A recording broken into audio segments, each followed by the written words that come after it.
बच्चों हम चैप्टर पढ़ रहे हैं अ गिफ्ट ऑफ चप्पल्स। चलो अब जानते हैं कि भाई ये जो लाली संगीत सीख रही है ना उसके संगीत के अध्यापक कैसे हैं। मृदु crept up to the window। अब भाई लाली जहाँ पे संगीत सीख रही थी वहाँ पर मृदु ने क्या किया, मृदु चढ़ी वहाँ पर खिड़की पे। Lali was sitting a little distance away. Lali थोड़ी सी दूरी पर बैठी थी। Awkwardly holding her violin. बहुत अजीब तरीके से, ऑकवर्डली मतलब अजीब तरीके से पकड़े हुए उसका वायलिन एंड बो स्ट्रिंग। वायलिन और बो स्ट्रिंग, बो स्ट्रिंग क्या होती है बच्चों, जिससे वायलिन को बजाया जाता है ना वो। तो भाई जिस चीज़ से वो वायलिन बजा रही थी और जो वायलिन था दोनों को बहुत अजीब तरीके से पकड़े खड़ी थी, बैठी थी। Her elbows jutting out and her eyes gazed with concentration। और जो लाली के जो एल्बोज थे यानी कि जो कोहनी थी वो जटिंग आउट कर रही थी, बाहर निकली हुई थी। And her eyes gazed with concentration, और उसकी जो आंखें थी ना वो देख रही थी, ग्लेज कर रही थी, यानी कि एक टक देख रही थी कंसंट्रेशन के साथ में, ध्यान के साथ में। इन फ्रंट ऑफ हर, उसके सामने, with most of his back to the window, अपनी पीठ लिए खिड़की की तरफ, was the bony figure of the music master. अब भाई खिड़की की तरफ पीठ किए कौन बैठे थे, एक बोनी फिगर थी यानी हड्डीदार आकृति थी। और वो किसकी थी हड्डीदार आकृति, म्यूजिक मास्टर की। He had a mostly bald head with a fringe of oiled black hair falling around his ears। बच्चों वो जो संगीत के अध्यापक थे ना उनका टकला सर था लगभग, यानी कि भाई सर तो टकला था लेकिन किनारे थे, यानी कि सर पे केवल यहाँ से बाल थे, वो भी तेल लगे हुए काले रंग के बाल जो कि गिर रहे थे उनके कानों से, यानी कि नीचे नीचे केवल बाल थे बच्चों। लगभग जो सर था वो टकला ही था उस म्यूजिक मास्टर का। And an old fashioned tuft, और क्या था बच्चों, उनके बालों का एक पुराने ढंग का, पुराने तरीके का गुच्छा बना हुआ था। तो बच्चों यहाँ पे हमने क्या क्या शब्द पढ़े हैं, देखो रिवाइज करते हैं। सबसे पहला है क्रैप्ड अप। क्रैप्ड अप मतलब चढ़ा। ऑकवर्डली मतलब अजीब तरीके से। होल्डिंग यानी कि पकड़े हुए। जटिंग आउट मतलब बाहर निकली हुई या फिर बाहर निकला हुआ।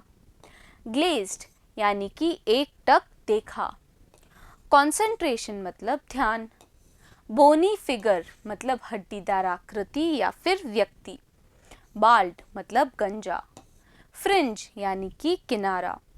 ऑयल्ड मतलब तेल लगा हुआ। फॉलिंग मतलब गिर रहा था। ओल्ड फैशन्ड यानी कि पुराने ढंग का। टफ्ट मतलब गुच्छा। डिस्टेंस मतलब दूरी, और एल्बोज मतलब कोहनी। A gold chain gleamed around his leathery neck. तो बच्चों उस म्यूजिक मास्टर के गले के पास में क्या थी, सोने की एक चेन थी जो कि चमक रही थी उसके लेदरी मतलब चमड़े के समान गले के आसपास। And a diamond ring glittered on his hand, और एक हीरे की अंगूठी चमचमा रही थी उस संगीत के अध्यापक की उंगली में। और कब चमचमाती थी, जब उसका जो मास्टर थे ना, संगीत मास्टर थे, उनका हाथ क्या करता था, glided up and down the stem of the violin, जो धीरे धीरे वायलिन के ऊपर चलता था। A large foot stuck out from beneath his gold bordered vesty edge। तो बच्चों अब भाई जो म्यूज़िक मास्टर ने कपड़े पहने हुए थे, जो चेन पहनी हुई थी, उसके बारे में तो हमने जाना, आभूषणों के बारे में कि भाई उन्होंने सोने की चेन पहनी थी, हीरे की अंगूठी पहनी थी। अब बताया गया है कि जो म्यूज़िक मास्टर थे ना उनका एक बहुत बड़ा सा पैर जो था वो बाहर निकला उनके सोने के बॉर्डर वाली धोती से। And he was beating time on the floor with scrawny big toe। और वो क्या कर रहे थे, वो पैरों से ही थाप कर रहे थे अपने उस दुबले से पतले से बड़े से टो से, यानी कि पैर के अंगूठे से। He played a few notes। अब वो जो संगीत के जो मास्टर थे उन्होंने कुछ सुर बजाए। Lali stumbled behind him on her violin, और जो लाली थी ना, जो उनसे संगीत सीख रही थी, वो पीछे पीछे वायलिन पे बजाने की कोशिश कर रही थी उन्हीं सुरों को, पर वो लड़खड़ा रही थी, विच लुक्ड क्वाइट हेल्पलेस। और इसी कारण से लाली काफ़ी ज़्यादा असहाय एंड अनहैप्पी और नाखुश लग रही थी। तो बच्चों यहाँ पे हमने क्या क्या शब्द पढ़े हैं देखिए। सबसे पहला है ग्लीम्ड यानी कि चमकना, फिर है लेदरी यानी कि चमड़े के समान, ग्लिटर्ड मतलब चमचमाना, ग्लाइडेड मतलब धीरे धीरे बढ़ना, स्टक आउट मतलब बाहर निकला, बीनीथ मतलब नीचे, स्क्राउनी मतलब दुबला पतला, नोट्स मतलब सुर, स्टम्बल्ड मतलब लड़खड़ाना या फिर भूलना, हेल्पलेस यानी असहाय या फिर लाचार, अनहैप्पी मतलब दुखी या फिर अप्रसन्न। तो बच्चों दिख रहा है ना आप लोगों को, ये देखिए ये हैं संगीत के अध्यापक, जिनका क्या है भाई, सर तो आधा टकला है ना, और जो बाकी जो बाल हैं उनका क्या बना हुआ है, एक गुच्छा बना हुआ है, और उनकी जो पीठ है वो खिड़की की तरफ है, और उनका जो पैर है वो उनकी धोती से बाहर निकल रहा है, और दूसरी तरफ बच्चों लाली बैठी है जो कि वैसा ही संगीत बजाने की कोशिश कर रही है जैसा कि वो संगीत मास्टर। और पीछे से खिड़की से कौन देख रहा है, पीछे से खिड़की से देख रही है मृदु, रवि और नीना। अच्छा बच्चों, अब आपको दिखाऊं बो स्ट्रिंग क्या होता है। ये देखो, ये जो रेखा है ना, जिसके ऊपर एक तार बंधी होती है, जो कि जब हम वायलिन के ऊपर चलाते हैं तो संगीत निकलता है, उसी को बोला जाता है बो स्ट्रिंग। What a difference!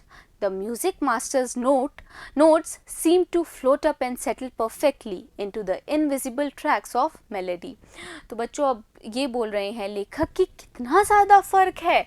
जो संगीत के जो अध्यापक हैं उन्होंने जो सुर बजाए हैं, ऐसा लगता है कि वो जो सुर हैं वो ऊपर तैरे हैं और फिर वो बिल्कुल बैठ गए हैं पूरी तरीके से, बिल्कुल ठीक तरीके से उन इनविजिबल ट्रैक्स में, उन अदृश्य मार्गों में, उस मेलोडी के, उस लय के, उस राग के, यानी कि इतने अच्छे सुर लगाए कि ऐसा लगा कि उस राग जो चल रही थी, जो लय में, जिस लय में वो बजा रहे थे, उसमें हर सुर बिल्कुल अच्छी तरीके से बैठ रहा हो। It was like the wheels of a train fitting smoothly into the rails. बिल्कुल ऐसा ही लग रहा था जैसे कि किसी ट्रेन के जो पहिए हैं वो ठीक बैठ जाते हैं स्मूथली, यानी कि आसानी से रेल पर, एंड विजिंग अलोंग, और क्या कराते हैं, वो सनसनाते हैं। एज रवि सेड, ये बात किसने बोली, रवि ने कही थी। Mridu stared at the huge beringed hand moving effortlessly up the violin's stem. अब जो मृदु थी ना, उसने क्या किया, वो घूरने लगी उस विशाल बी रिंग्ड मतलब अंगूठी पहने हुए हाथ को, जो कि चल रहा था एफर्टलेसली, सहज रूप से उस वायलिन पे, मेकिंग लवली म्यूज़िक। और वो हाथ जो वायलिन पे चल रहा था ना बच्चों, यानी कि जो म्यूज़िक मास्टर जो संगीत बजा रहे थे, वो कैसा संगीत था, बहुत ही प्यारा, बहुत ही मधुर संगीत था। तो बच्चों यहाँ पे हमने क्या क्या शब्द पढ़े हैं देखिए। सबसे पहला है डिफरेंस। डिफरेंस मतलब फर्क। फ्लोट अप मतलब ऊपर तैरना। सेटल मतलब बसना या फिर बस जाना या फिर बैठना। परफेक्टली मतलब पूरी तरह से। इनविजिबल मतलब अदृश्य। ट्रैक्स मतलब मार्ग। मेलोडी मतलब लय या फिर राग। व्हील्स मतलब पहिए। फिटिंग मतलब ठीक बैठना। स्मूथली मतलब आसानी से। ह्यूज मतलब विशाल। बी-रिंग्ड मतलब अंगूठी पहने हुए। एफर्टलेसली मतलब सहज रूप से। और लवली का मतलब क्या होता है, प्यारा। Squawk there was Lali's derailing again. और फिर बच्चों, जो लाली ने जो वायलिन बजाया, जो कि बिल्कुल भी ऐसा नहीं लग रहा था कि मधुर संगीत है, वो बिल्कुल ऐसा लग रहा था कि कोई ट्रेन पटरी से उतर गई है, उसी तरीके से लाली ने फिर संगीत बजाया। अम्मा केम अ वेलिंग फ्रॉम द गेट। और जब बच्चे ये सब सुन रहे थे ना, तभी गेट से, उस घर के दरवाजे से एक वेल, एक चीख आई। अम्मा, कोई अम्मा अम्मा करके आवाज दे रहा था दरवाजे से। Ravi, send that beggar away, cried his mother from the back veranda where she was chatting with Tapi. तो बच्चों, इतने में जो अम्मा थी, रवि की जो माता थी, उन्होंने क्या किया, वो चिल्लाई और क्या बोली वो, रवि उस भिखारी को वापस भेज दो। और अम्मा थी कहाँ बच्चों, वो पीछे वरंडे में थी, बरामदे में थी, जहाँ पर वो चैट कर रही थी, यानी बातचीत कर रही थी तापी के साथ। He has been coming here every day for the past week। और फिर अम्मा ने क्या कहा, वो पिछले एक हफ्ते से यहाँ पे हर रोज आ रहा है। And it's time he found another house to beg from। और अब समय है कि अब वो कोई और घर ढूंढे जहाँ से वो भीख मांगे। पाती एक्सप्लेन टू तापी। ये बात जो थी बच्चों, पाती ने तापी को समझाई। पाती कौन बच्चों, जो रवि है उसकी माता। तो यहाँ पे हमने क्या क्या शब्द पढ़े हैं, देखिए। सबसे पहला है वेल, यानी कि चीख। फिर है बेगर, मतलब भिखारी। वरंडा मतलब बरामदा। चैटिंग मतलब बातचीत करना। तो बच्चों, क्या बच्चे उस भिखारी को वापस भेज देंगे या कुछ देंगे उसको दान में, जानेंगे हम अगले वीडियो में। बने रहिएगा मेरे साथ, मिलते हैं अगले वीडियो में।